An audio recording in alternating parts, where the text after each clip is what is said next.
On travaille sur l'agenda du dirigeant parce que nous avons remarqué que cet agenda est très souvent optimisable. En effet, ce n'est pas parce qu'un dirigeant travaille beaucoup, de longues heures et toute la semaine, que son agenda est optimisé et bien alloué.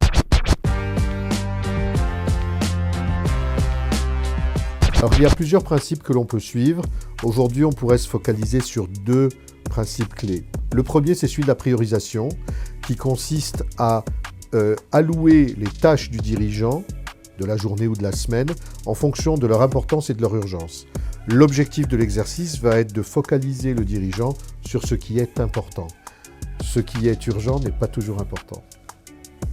Un autre principe clé consiste à appliquer la théorie des 3 cycles. Le premier cycle est celui du stratégique.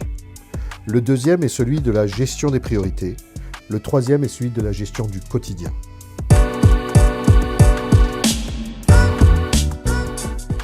Le cycle stratégique, c'est celui qui consiste à définir les priorités sur le moyen et sur le long terme. C'est celui qui consiste à développer les capacités de l'entreprise. C'est un temps de 3 à 5 ans. Le cycle de gestion des priorités, c'est celui de l'alignement des collaborateurs, c'est celui de la priorisation, c'est celui de l'allocation des ressources. On est dans un temps de 6 à 18 mois.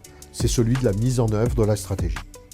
Le cycle de gestion du quotidien de l'opérationnel, c'est faire les tâches du jour. On est dans un temps qui consiste en le jour, la semaine ou le mois.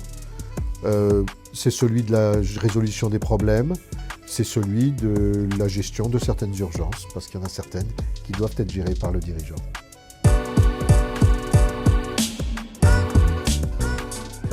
En résumé, faire ce travail sur l'agenda est fortement structurant et créateur de valeur.